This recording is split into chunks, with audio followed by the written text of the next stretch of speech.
Papaya puti, papaya fast. White Rose Papaya with vitamin B3. Manufactured by ACS Manufacturing Corporation. ISO certified world-class quality. ACS.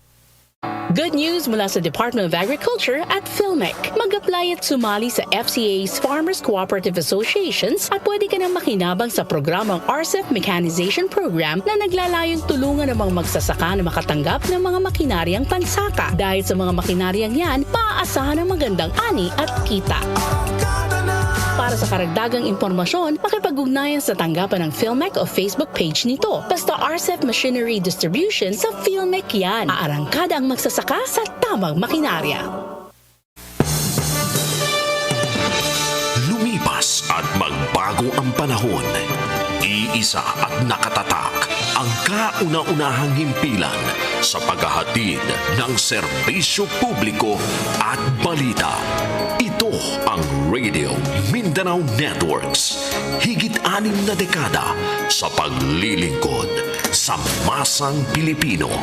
Sa Metro Manila, ito ang DZXL 558 Radyo Trabaho, ang inyong gabay sa hanap buhay.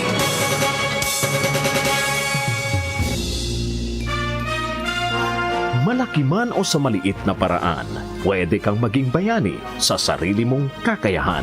Kwentong Bayani. Tunghayan ang mga storya ng bawat individual at organisasyon na siyang magbibigay ng inspirasyon sa mga komunidad, lipunan at sa bawat mamamayan. Kwentong Bayani. Kwentong Bayani. Kasama si Jojo Armenta at Radyoman Jenny Pahilanga sa Kwentong Bayani. Dito sa DZXL 558 Radyo Trabaho tuwing Sabado alas 10 hanggang alas 11 ng umaga at sa Facebook page ng RMN DZXL 558 Manila. Kwentong Bayani. Kwentong Bayani. Hatid ng Benita at Catalino Ya Foundation at ng RMN Networks.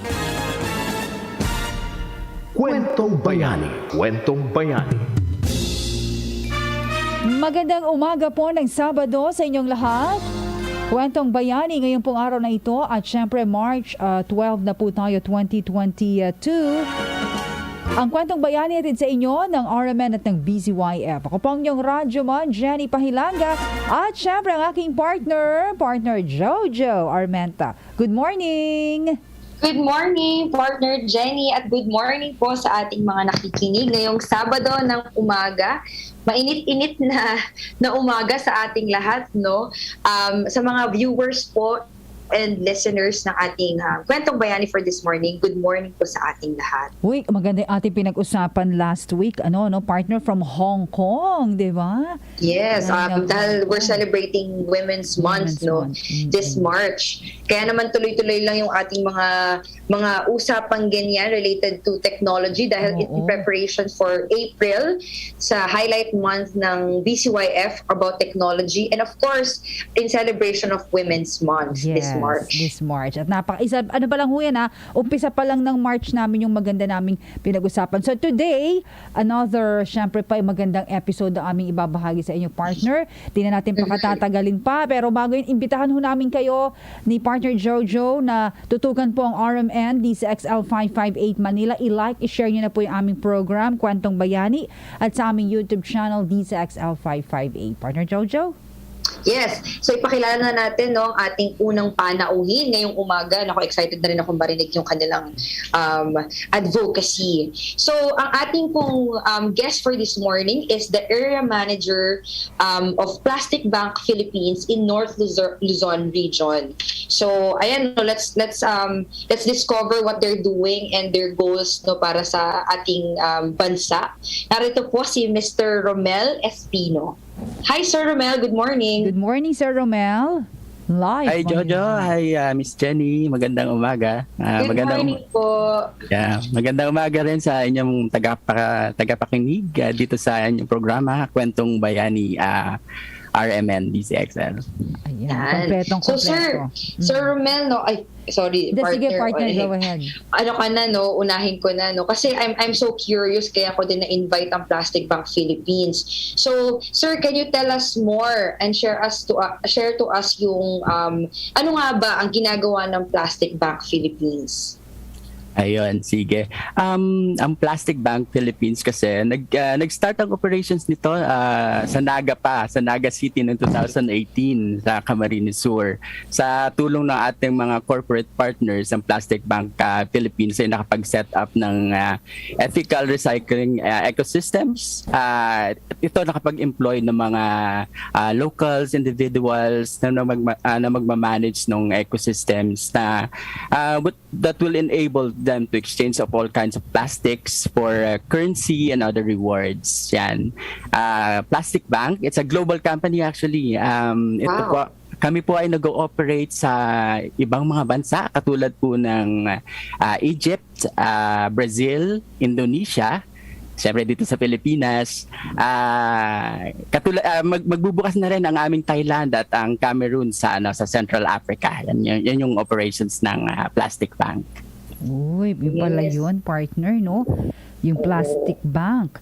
So, ano ho ba, Sir Romel, itong pinaka-social impact po ng inyong organization? At saka ano ba yung inyong mission? Ayan, importante ito, malaman natin yung mission and vision po ninyo. Opo, tama po yun. Yun nga po, nagpapasalamat po kami dito sa pagbibigay ninyo ng platform, napakagandang platform na ito para disseminate namin kung anong Plastic Bank. Kasi ang Plastic Bank is napakabata pang company dito sa Pilipinas. So, actually kami yung kauna-unahan sa Asia na mag-put up ng company na merong yung sa recycling business na merong social responsibility kumbaga. So ang pinaka-primary mission ng Plastic Bank ay maiwasan yung pagkalat ng plastic sa karagatan at ma-empower yung mga buhay ng aming mga members na nagkokolekta ng mga plastics.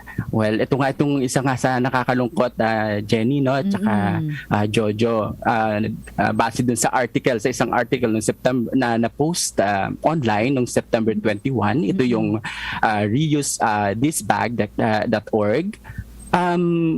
Alam nyo, ito yun ito yung nakakalungkot talaga. Kasi sa ngayon, number 1 na ang Pilipinas sa mga bansa sa buong mundo na nag-i-emit ng plastic sa karagatan. I think way back in sometime in 2015, nasa pangatlo pa lang tayo Pero ngayon nag-move up tayo.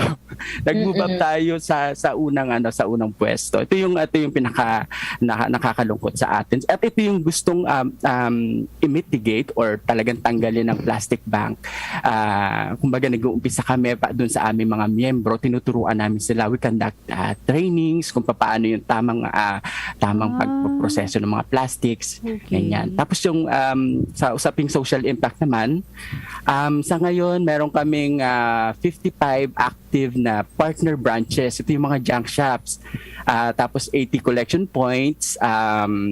Tapos meron din kaming registered na members sa aming Plastic Bank app na 4,000 members. Of these 4,000 members, meron tayong 1,000 active. So sila yung mga natutulungan ng Plastic Bank. Yan. Wow, that's amazing, no? I think it's a very essential to know more about your mission and vision for people to become aware na meron palang ganitong company or organization that collects plastic. Tama kayo dyan, sir, kasi ang dami nang naaapektuhan dahil sa mga plastic, no? And I think it's good for them to become aware of that. Sir, we're talking about technology we're celebrating Technology Month sa April. So, I'm gonna ask you something about related to that. Ano naman po yung role ng technology dun sa paglaganap ng inyong mga programa sa Plastic Bank? Ayan. Napakaganda ng katanungan mo na yan, Jojo, no? Kasi ang Plastic Bank, meron kaming sariling app na kumbaga ito yung pinaka-core ng aming operations. So lahat dito ito yung proprietary app na dinevelop for Plastic Bank. So if I may, yung Plastic Bank app is powered by Alchemy. It is one of the prime innovations that we use in our social enterprise. Alchemy is a Plastic Bank proprietary blockchain platform that secures the entire transactions and provides real-time visualization, allowing for transparency, traceability, and full scalability. So, kumbaga, ito yung nagiging parang digital ledger ng aming mga members, mga partner branches, na kung saan dito itinatala lahat ng mga collections nila. So kumbaga ito yung pinaka-prime innovations ng aming company. Isa pa sa mga innovations ngayong time ng pandemic, di ba? Since 2020 lahat tayo na-stuck na lang sa bahay. Pero ang nakakatuwa dito, Jenny, Jojo, kami sa Plastic Bank, we innovate. Talagang ginamit namin yung technology to reach out our members. So kung di kami kumbaga nagkaroon ng downtime sa aming operations, nag-continue yung operations namin despite of the pandemic. Ayan, so yun yung nakakatuwa dito na kumbaga na-monitor namin sila through online. Ginamit namin ang tawag dito ang Google Meet, itong tawag dito itong media platforms para ma-disseminate lahat ng mga information na kinakailangan ng aming mga members. So yun yung sa mga prime innovations na ginagawa ng aming company. Amazing. Sir, anong pangalan ng app na yan? Plastic Bank app. Plastic Bank app. So, Plastic Bank. Available ba yan sa Android and iPhones? Yes, it's available in Android. Pwede siyang ma-install using yung ito yung mga platform na ito. Oo. Yeah. Galing, tinitingnan ko yung mga Partner Jenny, natin yan, i-download natin. I-download niyo. Partner, tinitingnan ko Kasi yung ang kagandahan nitong itong app na to. Kumbaga, 'di ba, yung usually yung ating mga members, yung mga plastic, yung mga junk shops namin, ito yung mga partner branch namin. Before kami pumasok, ang ginagawa nila to monitor their collections, kumbaga yung activities nila is parang yung ordinary, yung logbook. So, pero 'di ba, may prone tayo na mawala yan or ma-misplace. So, kumbaga nawawala yung continuity ng kanilang business once na mawala itong mga ganitong materials na ginagamit nila. So, itong app na ito, kumbaga ang lahat ng information na to is naka-save sa isang server na anytime nila gustong i-access is readily available yan. Tapos ito rin yung ginagamit namin kasi napag-usapan natin kanina yung social impact. Ang ginagawa kasi namin, we empower people and we give value dun sa kanilang ginagawa, sa ating mga collectors, sa ating mga magbubute, sa mga nagtutulak ng kariton. Yan, we give value dun sa kanilang ginagawa. Hindi lang sila yung pagkakolekta nila ng plastic is bibenta nila. Dito, binibigyan namin ng premium yon. Di ba? Okay.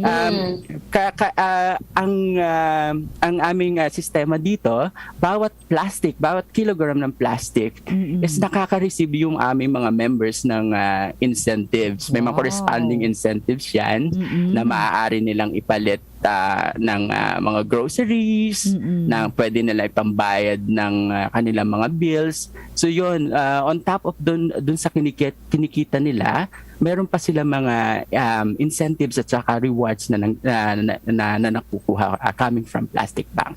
Ba, galing Tinitingnan ko yung mga video footages nila. Partner Jojo, Sir Romel, tuwa at sabi nga bigay inspirasyon yung mga nanay, karamihan babae Sir Romel. Karamihan. Opo, ang aming mga members is mostly women. Lalo na po sa Baseco area. Baseco, yan po yung una dito sa Metro Manila na naming na set up yung ecosystem for Baseco. So marami po kaming natulungan ng mga individuals diyan. At ito isa pa, pa, nagkakandak kami ng mga various trainings and seminars. Oh. So yung mga trainings and seminars na yan, ito yung nagiging tool para mag-improve yung kanilang pamumuhay. So nagbibigay kami ng mga financial literacies, nagbibigay kami ng mga mga safety seminars, mga ganyan. So kumbaga kung ano yung mga kailangan specific for that area, dun sa mga members namin, pinoprovide namin sa kanila yan. That's good. Ito partner, tanongin ko kay Sir Romel, alam niyo naman sa mga ganyang organisasyon, yung inyo pong Plastic Bank Philippines, lahat naman tayo may mga, sabi nga, pagsubok, no, mga challenges. Pero Sir Romel, ano yung mga challenges na yon na kinakaharap po ng inyong community and other sections na sabi nga maging bahagi po o para maging bahagi sila ng inyong advocacy sa inyong Plastic Bank Philippines? Opo, ayan, tama po yung yung katanungan nyo. Napakarami pong challenges dito sa ating napiling field. Pero masaya po kami na ipatupad yung mga innovations nga na aming naibibigay para dun sa aming mga miyembro.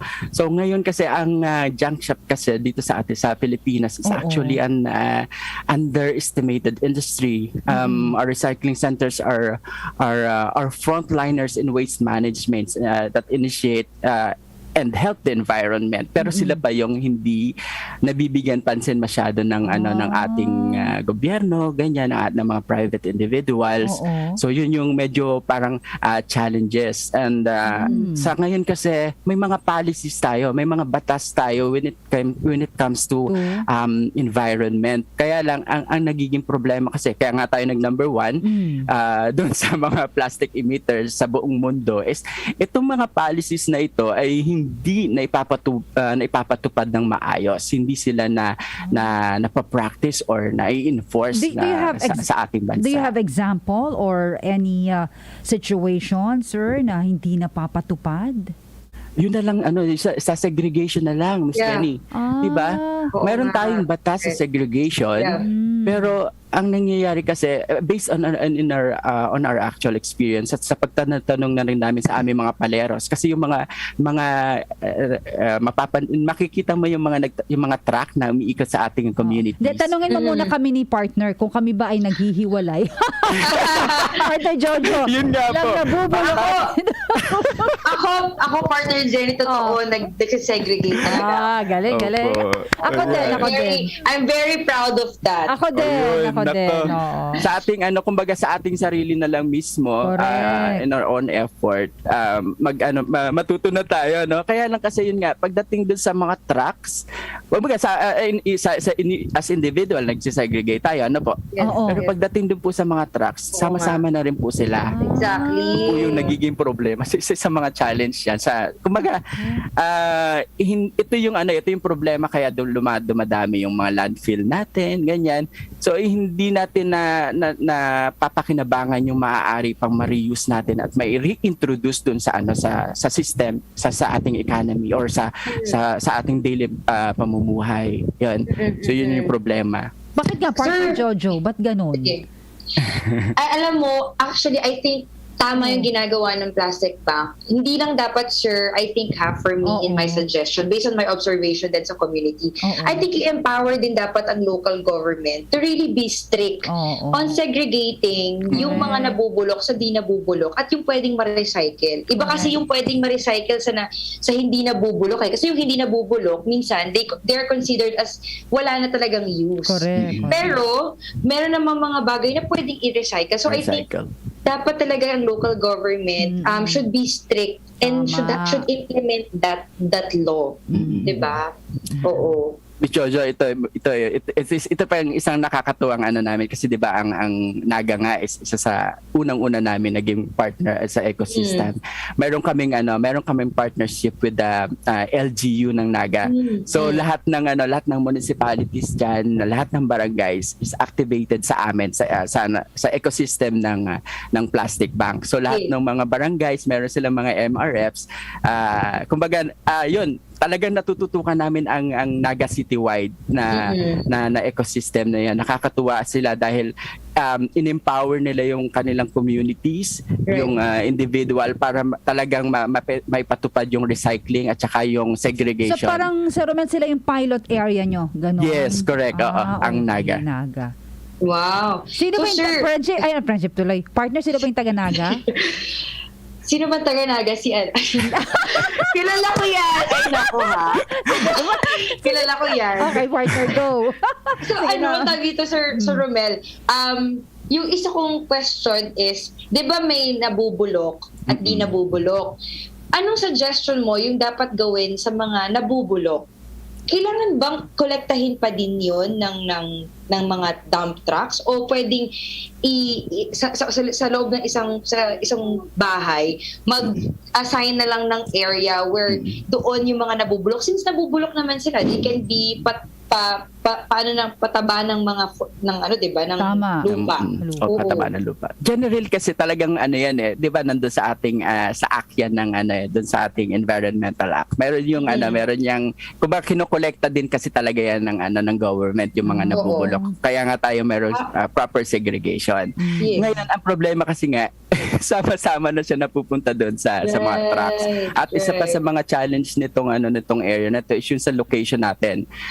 Specific kasi yung area, 'di ba? Merong mga lugar na talaga namang wala kang way para makapagtanim or para ma-process ulit yung mga nabubulok into becoming yung mga fertilizers kasi marami nang gumagawa niyan.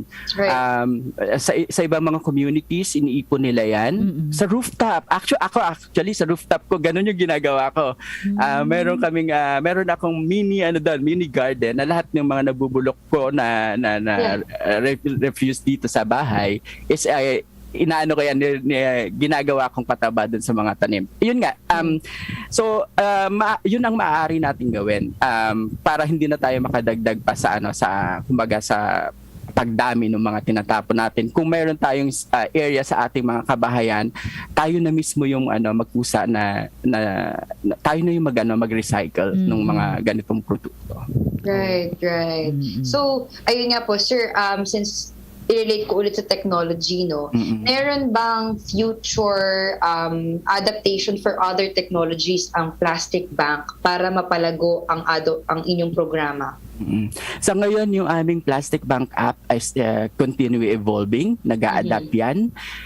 May mga pagbabagong ginagawa doon sa aming sistema para at least makapag-cope up doon sa mga existing requirements ng aming operations. So, yun yung innovations ng technology na ginagawa namin. That's good.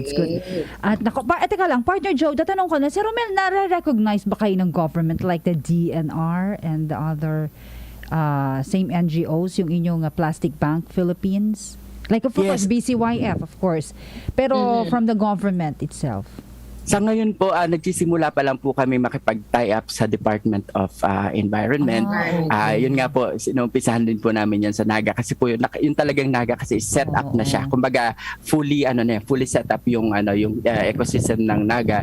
So yun yung aming tie up with Department of Environment. And also international, meron kami mga grants from the United Nations na siyang nag-assiste sa aming mga programa doon sa aming mga members. So yun yung aming mga partnership with the local Department of Environment sa ngayon. Kumbaga inuumpisahan na namin 'yan. Partner? That's great. So, sir, kung meron kayong mga programs that you want to invite people, ako personally mag-usap tayo, sir, after this. I want to volunteer with my community dito sa Batangas. I'm from Batangas kasi. Yun, if we want to invite people to check out your website, saan pwede makuha yung app, ano yung pwede nilang makuha, and any promotion that you want to share to people para ma-follow nila, makita nila, and they could check it out. Alright, sige, maraming salamat.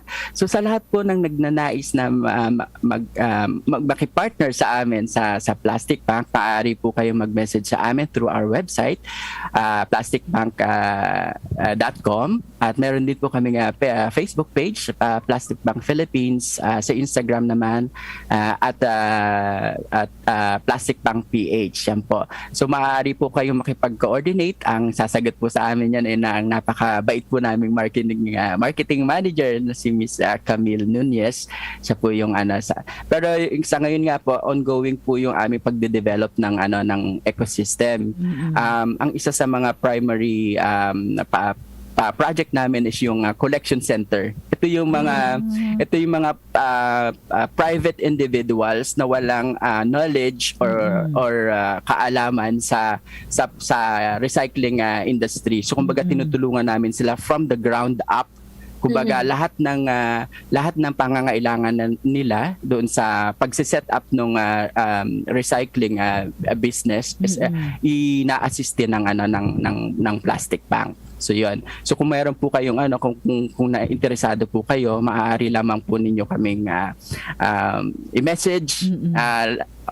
Po kami, almost 24/7 ang aming operation. Okay. Customer service, talaga sina sir. Nilike ko na yung page nila, partner. Maraming salamat po. I-like nyo po para po ma-disseminate yung information about recycling. Okay. Alright, Sir Romel. Maraming salamat po and more power sa Plastic Bank Philippines. Maraming salamat po. Thank you, Sir Romel. Thank you. Ayan, partner. Live via Zoom si Mr. Romel Espino, Area Manager of North Luzon Region Plastic Bank Philippines. Grabe no, partner, no? Talagang kahit pala mga inin nating bottled water, mga plastic dyan, meron pa itong magagamit. Opo. At saka I think it's the best simple way to create an impact is to really start in our own household. Correct. No, partner Jenny, na pagka may mga ganyang trash, ihiwalay mo na bago pa kolektahin ng mga truck bins or truck dump truck, no. Kailangan sa atin pa lang na siya, nakasegregate na. Para hiwalay naman katulong. Oo. Kumbaga, hiwalay kung hiwalay, partner. Diba? Yes. Oo. Kaya maganda. Buti na lang na-invite natin si Sir Romel dito, yung Plastic Bank Philippines. Pati tayo na-enlighten, na-empower. Sa'yo ko lang nalaman, partner, sa BCYF, sa program natin sa RMN, na ito pala merong Plastic Bank Philippines. Diba? And I think they should be really nationwide recognized. Kasi the communities and the local government need to empower their communities for this specific issue. No? Ayan. Partner, umpisa pa lang yan. Sa pagbabalik natin, meron pa tayong isang guest. So, abang pa rin kayo dyan at exciting pa rin ang ating mga talakayan sa umagang ito. Pagbabalik yan, partner Jojo, ng ating programang Kwentong Bayani. Sunflon Vitamin C, ang alkaline na vitamin C. Ako si Julie. Lagi ako nagkaka-rashes dahil sa aking allergy. Nang sinubukan ko ang Sunflon Vitamin C, hindi na ako sinusumpong ng aking mga allergy. Sunflon Vitamin C, ang alkaline na vitamin C. Mabibili sa pinakamalapit na butika sa inyong lugar. 24 hours ang germ protection ng Shield Bath Soap. Shield Bath Soap. 24 hours ang germ protection ng Shield Bath Soap. Shield Bath Soap. Protektahan ang kalusugan ng pamilya. Mag-Shield Bath Soap regularly. Kills 99.9% ng germs at recommended pa ng Philippine Nurses Association. Shield Bath Soap. Shield Bath Soap. Shield. Galit sa sakit, may malasakit. Shield Bath Soap. Manufactured by ACS Manufacturing Corporation. ISO certified. World-class quality. Sa Metro Manila, DZXL. Radyo Trabaho. DZXL. Ang tunay na gabay sa hanap buhay. Kwentong Bayani. Kwentong Bayani. Kasama si Jojo Armenta at Radyoman Jenny Pahilanga sa Kwentong Bayani. Balik po tayo. Kwentong Bayani. Oras natin sa buong kapuluan. 31 minuto na po makalipas sa 10:00 ng umaga. Kasama pa rin ng yung Radyoman Jenny at syempre partner Jojo. Partner, eto na para sa ating pangalawang guest. Yes, so we're still talking about how to use technology for social impact. And also, of course, we're still celebrating Women's Month ngayong March. Kaya naman ang ating second guest, actually dalawa sila, partner Jenny. Ay, wow. Magkasama sila sa organization or sa company, sa startup company. Sige. So, they will share more about what they do and the things that they do inside this startup company. So, ipakilala ko na po ang ating second guest for this morning. Is the Chief Financial Officer, and then the other one is the Chief Executive Officer of the Independent Collective, or Indico. So we have here Leia Shoko and Natalia Patolon. Good morning, Leia and Natalia. Good morning. Hi guys. Good morning, ladies. Parang kailangan dapat pa nag-makeup ako ngayon. Nag-lipstick ka, partner. Okay. Dapat pala, dahil ang beauty ng ating mga guests for this morning. Kamusta kayo, Leia and Natalia? Oh, I'm having a great... sorry. Si Leia muna, Leia. Okay, go, Leia, go. Okay, the beauty of live interviews, right? Anyway, thanks for having us, Jojo and RM and DZXL. I'm doing great. Happy Saturday to you all. So excited to be here. Kaya maraming salamat po sa mga viewers and of course to the supporters of this radio show. Yes, si Miss Natalia. Hi. So completely the same. Thank you so much for this opportunity and for really giving us the chance to really talk about our media startup. And I'm having a great time and I'm kind of nervous because it's our first time to be really talking like this. So, yeah. Okay. Yes. Sige, simulan mo na, partner. Sige, eto na. Talagang tayo na women's empowerment. Puro babae tayo, di ba? Eto, Miss Leia and... Can I call it, anong nickname? Natalia? You can just call me Talia po. Talia, Miss Talia. Ano po ang advocacy po ng Independent Collective? And what is it all about? Para malaman din ng ating mga nakikinig at nanonood. Okay, I can answer that. So, parang to give some background about us. Yes. Prior to the rebrand in January 2022, we were formerly called the Young Blood Podcast. So, we focus mostly on Filipino writers talaga. And parang nag-adapt kami ng published personal essays of the Philippine Daily Inquirer's Young Blood into 20 to 50-minute podcast shows. So parang ngayon, now that we're the Independent Collective, we really just exceed the work that we did in the Young Blood podcast, as our goal is really to be a platform for the voices and stories that are maybe overlooked by traditional newsrooms and media. And we really just want the next generation of independent leaders and thinkers to stay informed about the news they care about and to be able to see and share stories of amazing people doing really important things out there and to provide more opportunities to showcase humanity in general. And we do this by our podcast episodes, monthly events, and digestible articles, and other programs and initiatives that we will soon launch.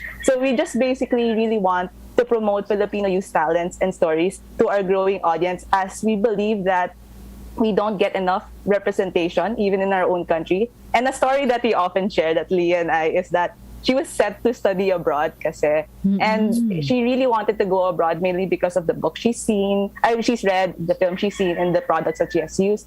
And parang she just saw na parang how great it seemed outside of the Philippines. And kaya our goal is to really just share the stories of the Filipino youth, to educate, empower, inspire, and not to mention, of course, to make ourselves realize, and others na rin, that staying in the Philippines truly is worth it talaga. Any additional, Leia? Do you want to add something, Leia? Go ahead. Sige. Yeah, I think she said it all. Pero ako naman, I'll try the Filipino version para naman sa mga Filipino listeners. Susubukan ko para sa inyo. So, so lahat na sabi niya, pero talaga the goal of our startup is really to give a platform para sa mga kabataan. Kasi ngayon, na-notice namin na halos lahat ng mga films, mga teleserye, lahat ng mga nasa media industry sa Pilipinas, parang hindi pinaprioritize yung Filipino youth. So, kung nakakakita ka naman ng films kahit about teens or about millennials, hindi naman nakaka-relate yung audience kasi hindi naman sila tinatanong ano gusto nila. So, we wanted talaga to put the youth at the center. So, sa gitna ng lahat ng mga ginagawa namin. Para mabigyan sila ng we would say, representation and voice, kumbaga, para, ayun, they'll feel empowered dito sa Pilipinas by seeing themselves on the screens or kahit sa podcast, sa mga interviews namin, reflected on the media. Ayun. Right. I think you mentioned already the significance of the social impact rather of your startup company, no? So sabi mo nga the main audience would be the Filipino youth, and you guys want to empower yung kabataan, yung spirit ng kabataan to be more aggressive in promoting the culture of the Philippines. So that's very important. So now that we're talking about technology, then how does Independent Collective adopt the new technology or the evolution of technology to promote your programs or to promote the mission and vision of your startup? Sige, so I can take that. Yeah, go ahead. So, thank you. Maraming salamat sa question. Anyway, so yung biggest, I would say, factor that we are even existing is technology. Kasi we use social media, lahat mga website, pati yung mga podcast editing platforms namin are all online. So software, which is technology. So everything that we do talaga is thanks to technology.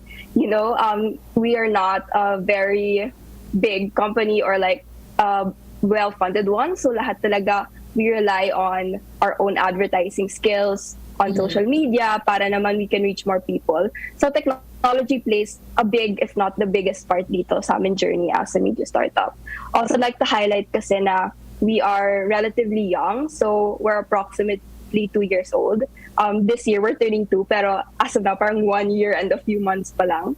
And we're planning talaga to expand. So as of now, as I speak, siguro, Talia, correct me if I'm wrong, pero nakapag-seal na kami ng partnerships with other tech companies, specifically subscription companies, website programming companies, and many more. Kaya lahat talaga ng mga ginagawa namin are all based on the existing platforms on technology that allow us to do the work that we do. Partner, tanong ko lang, Leia and Talia, may halimbawa ba kayo o sample ng ginagawa nyo sa collective, independent collective nyo na sa palagay, yung sa inyo sabi nyo, hindi nyo nga masyadong natututukan sa mga kabataan, sa youth natin ngayon, young people. May example ba kayo na ginagawa nyo sa inyong organization na dapat, siyempre, subaybayan din ng mga kapwa nyo kabataan? Yes, Leia. Okay, salamat sa tanong. So, actually, ginagawa namin yung ginagawa nyo rin. Every week, we interview guests. So, kumbaga, sabi nga namin ni Talia, grabe, tayo nag-interview that, tapos yun tayo nini-interview. So, ayun, we do that. And yung mga stories talaga that we feature are the ones na hindi gaano ka-amplified in the traditional media / newsrooms. So, yung mga example, katulad nito, Kwentong Bayani, hindi naman kami fini-feature ng CNN or GMA or any other media platform. So, kayo yung nagbibigay sa amin ng platform, kumbaga. So, kami ganon din. Pero every month, we have a theme. So, for March, for example, we have Women's Month. And yun yung napaplay on screen. It's like a sample video of yung recent episode namin hosted by Natalia. And yeah, these are mga taboo topics. Pero talagang we make it point to put it at the center para naman inclusive yung conversations that we're letting our youth hear. Okay, that's good. Natalia, do you want to add up on that? Yes, so along with what Leah said, we also do mga events, and we want to really give a chance to our audience to really interact with these people that they've learned and that they were inspired of. And we also want to produce like articles that these that feature people and their inspiring stories, because when people really see like a normal person doing amazing things, it kind of inspires them as well to really take that step and make a change na rin. And I personally, kasi when I see people like that, I really want to do something great then, and that's why we wanted to make that same effect to our audience as well. Right. Also, to add on to that, sorry ha. Go, sure. Abangan. We're trying to tap into film. So, siguro within the month or in the next few months, we'll be releasing a web series. Tapos, nakaka-proud lang. Exciting lang. Baka naman gusto niyong star or kahit extra. Just kidding. Ayun lang. Just putting it out on the table. Kaya abangan. Subaybayan po. Abangan, we're gonna be Zombie 1 and Zombie 2. That's great. I think it's gonna be exciting for the young people to have. Ilang taon na kayo, Natalia and Leah? We're the same age, 21. Bata. Oh my gosh! Diba? Sobrang bata pa. Partner Jenny, nahiya naman. Teka muna, magtatago muna tayo. Diba? But they have these brilliant ideas to help out the youth. So I think it's a great opportunity for young people to hear about this, your mission and vision for Independent Collective, kasi they would be inspired to do the same as you guys are doing. So my next question is, what are your long-term goals for the startup company, for Independent Collective? So I can start then you can just add. So our vision really for the Independent Collective is to be one of the leading digital media companies in the Philippines, if not in the world. And as we work our ways towards that, we really just aspire to consistently educate, empower and inspire audience, assist them in finding their voice, especially if they feel like they're voiceless in this society, realize their value, and hopefully change their lives for the better. And this is one of our main long-term goals or visions for our target market, as we believe that individuals' own voices are the path to their liberation. And so by being the push that they need, we want them to realize that their voices are their own and that they have the power to really provide a strong feeling of meaning and importance to their voices in the lives of and in the lives of others. Yes. Okay, that's good. It's good. Ikaw, Leah. Yeah, like I said kanina, nasabi niyo na lahat. Pero, ayun talaga, our goal is to really grow for now, and siguro really to just stay focused on the mission and the vision, which is to stay youth-centered and to empower the youth. So ayun lang, siguro hopefully maging sinlaki nyo na rin kami, RMN DZXL. Bigyan na lang kami siguro mga ilang years, and hopefully ayun. Yes. Balik ko din sa iyo, Leah. No? Partner, tanong ko si Leah. Ano sa palagay mo yung kahalagahan of adopting mga new technologies to make your programs nyo, yung mga ginagawa nyo, more effective? Yeah, so thanks again for the question. Siguro number one is really to focus on our target market. Correct. So yun yung na-notice talaga namin before. Parang, sige, gawa ng episodes, wala namang nakikinig. So, yung ginawa namin now, para naman to involve our audience or our market, we did these casting calls thanks to Talia. So, siya yung nag-ideate ng idea to make that happen. So, ever since mga late January ata, we started doing casting calls, and that was very effective, especially yung first one. Talia, correct me if I'm wrong, but we reached over 500,000 people. Wow. And we had over like hundreds, 200 to 300 of applications. Tapos nakakatawa lang kasi yung topic, can exes be friends? Ay! Teka lang, parang gusto namin sumali dyan. Partner. Okay, go ahead, Leah. So, ayun, yun talaga yung, I think, na tama namin, nagawa naming tama, is yung really pag-focus on what the audience wants and not what we think they want. So talagang asking questions, asking our listeners mga feedback forms to fill them up. Tapos halos lahat, every month since January, we've been really engaging with them. Tinatanong namin ano gusto nila. Tapos that was effective, and we incorporate their answers on our monthly syncs and roundups for the next month. Okay. Great. Natalia. So yeah, she also said everything. Kala ko sasagutin niya pwede bang maging kaibigan yung ex? But yeah, we really do try to incorporate all of the suggestions that our audience have. Yes. And each month actually we try to implement a new program or a new thing that would make them more involved, whether it be the casting calls or our future web series, and even we give opportunities to our audience to submit their personal essays as well.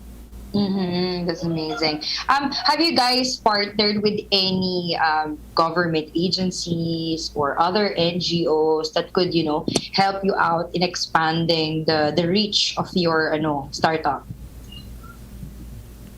Yeah, so last year in August, we won a seed grant from the Ateneo de Manila University. Not exactly government, it's a private entity.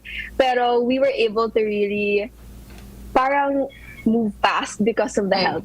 So maganda dun sa National Young Leaders Initiative, yun yung pangalan ng competition. Actually, hundreds of founders and entrepreneurs joined. Tapos by that time na we joined, 2 months old pa lang kami. Pero siguro kasi we were so passionate, right? Legit, like the night before the deadline, kinakram namin yung proposal. Tapos, ayun, siguro, nadala na rin siguro sa drama ko in the pitch. We won third place out of like hundreds. And yung first 2 winners were really established companies / non-profits for over 2 to 3 years or more. Plus kami to be able to do that at like 2 months old really inspired us and really made us think, grabe, 2 months pa lang tayo, nagawa natin to. Stuff like that. So that not only helped us resource-wise, but also motivated us, and the connections na nakuha namin doon, the guidance, really more valuable than, I guess, the monetary help that we were able to receive. So that was number 1. And we also recently partnered with the National Research Council, Talia. We also guested on their parang book roundtable last month. And ayun, natuwa lang kami kasi aside from the resources that they gave, they're also passing laws for the media industry dito sa Pilipinas. They talked about how they're trying to get bills approved, stuff like that. So ayun, nakakatuwa lang and very inspiring. Yes, okay. So congratulations with that grant that you guys got from Ateneo. And I think siguro maganda din na RMN this episode would be helpful for you guys to be known more sana, hopefully. I-share nyo na kasi naka-live stream tayo, i-share nyo yung link sa mga tao for them to know more about Independent Collective. Kasi I know sulit na makinig sila dun sa objectives ng startup nyo. Ayan. Partner, meron ka bang Wala namang partner. Siguro hingan na lang natin sila ng advice, no? Leia and Talia, sa mga kabataang katulad nyo. Kasi kami ni partner Jojo, isip bata lang kami. Pero sa inyong mga kabataan, talaga namang pag-asa ng bayan na sila natatakot sila pero gusto nilang gamitin yung technology in creating social impact na ginagawa nyo. Ano ang inyong maipapayo? Talia. Okay, thank you for that question. And well, I just like to say that with so much going on in the world, it might be difficult to get your voice heard, but please remember that it is very important. And technology, as we've discussed, given people now the power to not only let their voice be heard, but to really make a positive impact in the world. Right. And so we should take advantage of that talaga. As such, if you have something you're passionate about and you really want to share it to the world, go ahead and take that risk as long as you're respectful and appropriate, of course. Very right. Yeah. Leah? Ayun, thanks for that, Talia. I think sa akin naman, wag matakot magkamali. Kasi siguro ngayon, a lot of students would agree na lahat ng mga parang gusto nilang gawin, yung dahilan bakit di nila nagagawa kasi natatakot mag-fail. So, yung sa akin naman, ayun lang, just don't be afraid to make mistakes and also have fun. Kasi I'm a strong believer in that you can't change the world or at least have any fun without breaking a few rules talaga. So, keep at your goal and really try and don't be afraid to fail lang. Kasi Indico talaga was not meant to be a media company or a startup. Hobby lang talaga. And ayun, talagang I didn't care if I made a mistake in podcasting or interviewing. Also Talia here. So we just did it kasi we believe na nothing can start out perfectly. And kahit naman mahirap, it's worth it kasi you learn something. So we've learned a lot naman, Talia, with the guests na we've met, ranging from celebrity chefs, professors, talaga yung mga 10, 20, 30 years older than us. So parang free school advice, free life advice yung nakukuha namin from our guests. And yun talaga yung parang resounding advice that I could give all the listeners based on also all the advice that I've gotten and also based on my experiences. Ayun lang po. Thank you so much, Talia. Baka naman, pwede nyo silang i-invite to check out your website, your social media pages. If you guys have a new episode coming up, pwede nyo rin silang invite to listen to that. So go ahead. Okay, so I'll take that kasi ako yung host for this month. But Talia, feel free to add on. So yung setup kasi namin at Indico is that I host every other month and same with Talia. So for March, we have a Women's Month special event ngayong March 26. So kasama natin dyan sina CEO Grace David of Education.ph. We have content creator Athena Abe, and a lot more. Actually, we're still filling up the lineup, pero it will be finalized this week. But nonetheless, be there. Ang daming freebies, Talia, right? So we have partners that are giving away para mga prizes for all the attendees who get lucky to win. And also we have our upcoming episode this weekend. Actually, it's going out today at around 6 p.m. with Athena Abe, our guest, also for the March 26 event. Tapos, tomorrow we have another episode that will be released called Can Boys and Girls Just Be Friends? So, ayun, kayo na magsagot ng tanong na yan. But yun yung mga pakulo namin. And obviously, again, the web series, abangan nyo kami ni Talia, magiging extra kami. Road to Hollywood. Yes. Gusto ko yun. Road to Hollywood. Ikaw, Talia, you want to add on that? Yes, I'd just like to promote also our casting calls. Again, we have that every week. And next week, we'll possibly be having a virtual blind date. So if you guys want to join, go ahead and si partner Jane.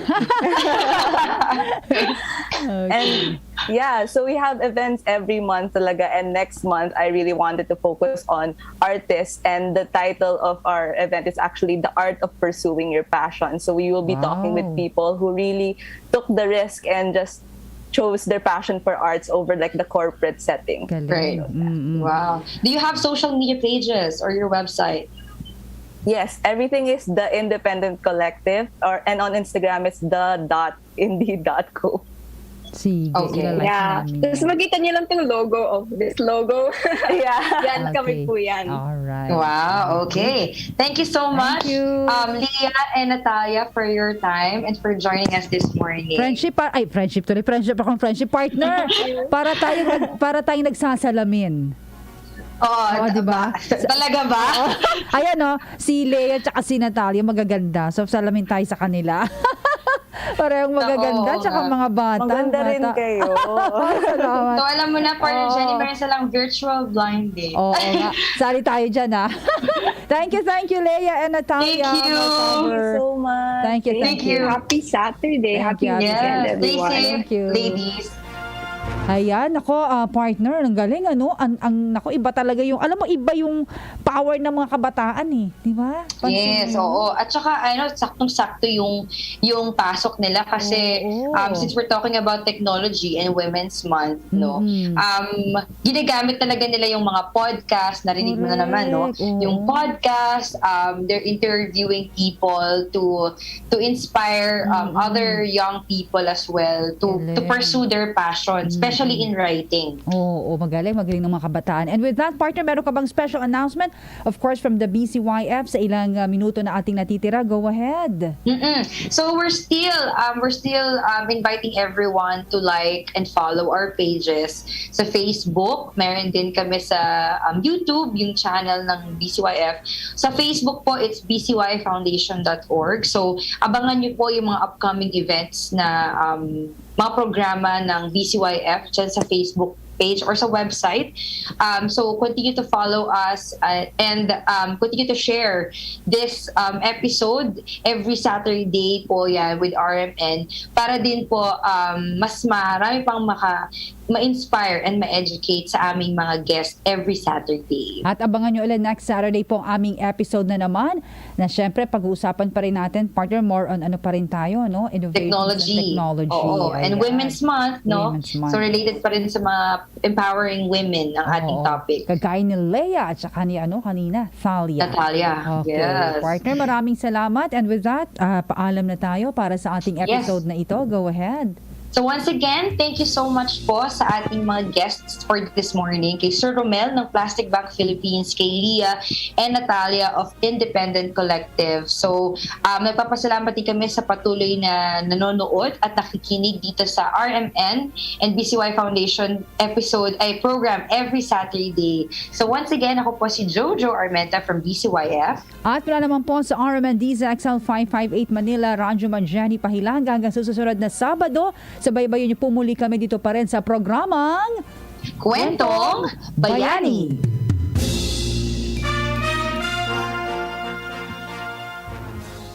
Santon Plus Herbal Capsule.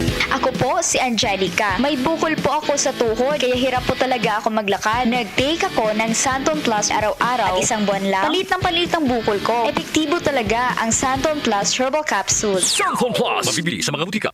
That time check was brought to you by ACS Manufacturing Corporation, ISO certified world-class quality. ACS. Mga karamdaman ba ang problema mo? Subukan ang bago Santon Plus Gold. Santon Plus Gold. Mas pinalakas, mas pinahusan, mas pinagaling. Makatutulong sa paglunas sa mga pamamaga, bukol at iba pang karamdaman sa iyong katawan. Santon Plus Gold. Mabibili sa mga butika. Santon Plus Coffee Mix. Ako si Lizette, isa akong diabetic patient, kaya medyo maraming bawal. Sana dito ang kape, pero hindi ang Santon Plus Coffee Mix. Kakaiba to dahil ito ay may soya, munggay at santol na maganda sa kalusugan. Santon Plus Coffee Mix. Kape na, gamot pa. Mabibili sa mga butika. Para sa damit na ka-bloom sa bango, subukan ang Charm Fabric Conditioner. Charm Fat Corn, bangong kumaka-bloom. Charm Fat Corn, damit ay may bango ng salibong bulaklak. Charm Fabric Conditioner with Stay Fresh Technology. Damit ay ka-bloom sa bango. Charm Fat Corn, bangong kumaka-bloom. Charm Fat Corn, damit ay may bango ng salibong bulaklak. Charm Fabric Conditioner. Manufactured by ACS Manufacturing Corporation. ISO certified world-class quality. ACS. DZXL News Break.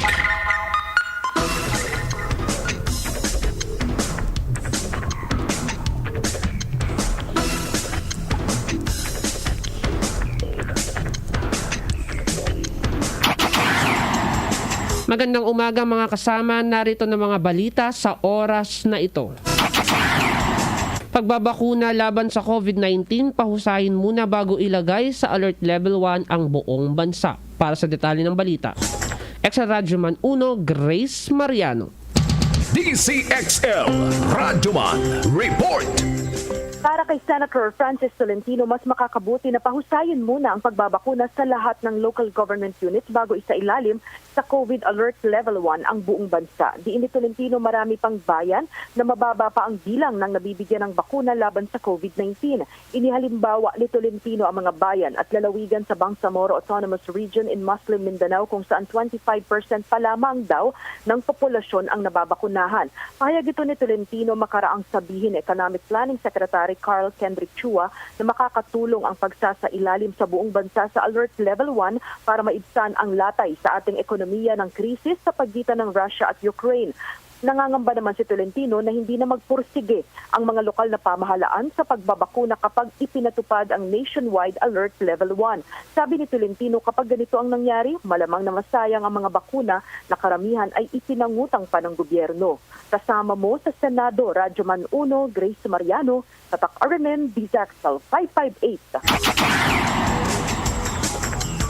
Samantala sa iba pang balita, Castilleos Mayor Eleanor Dominguez saludo sa katapatan ni Lacson Soto tandem. Para sa detalye ng balita, Ex-Radyoman 3, Silvestre Labay. DZXL Radyoman Report. Manindigan si Castillejo sa Zambales Mayor Eleanor Dominguez na todo ang kanyang suporta sa kandidatura ni Presidential Aspirant Senador Panfilo Ping Lacson at Vice Presidential Aspirant Senate President Vicente Tito Soto III dahil sa kanilang katapatan na buong pusong maglilingkod sa bayan. Ayon kay Mayora Dominguez, nakikita ng kanyang asawa na si dating Mayor Castillejos na si Jose Angelo Dominguez ang pagkatao ni Lacson at Soto tandem pagdating sa katapatan sa pagsisilbi sa bayan. Naniniwala ang alkalde na ang good governance ay nagmumula sa namumuno kung kaya tiwala sila sa kakayahan ng Lacson Soto tandem. Inihalimbawa pa ni Mayora Dominguez ang kanyang ginagawa ngayon sa bayan ng Castillejos na bilang ehekutibo, maayos niyang ipinatupad ang mga naipasang ordinansa ng kanyang mga konseho. Siniyaktaan niya ng alkalde na ang IRR o Implementing Rules and Regulation ay naaangkop sa ordinansa upang maayos naman na maipatupad para sa ikabubuti ng kanyang mamamayan tulad ng isinusulong ngayon ng Lacson Soto tandem sakaling manalo sa halalan tiyak na maayos ang gobyerno at maayos na rin ang buhay ng mamamayang Pilipino. Kasama mo kina Lacson Soto tandem sa Porac, Pampanga, Radyoman Trend, Silvestre Labay, Tata, RMM, DZXL, 558. At yan ang mga balita sa oras na ito. Patuloy lang nakatutok sa aming Facebook page, RMN DZXL 558 Manila. At sa YouTube channel, DZXL 558. Ako ang iyong radyoman, Ryan Reloban ng DZXL 558. RMN! Oras natin mga kasama, ganap na ng 11:00 na magandang umaga.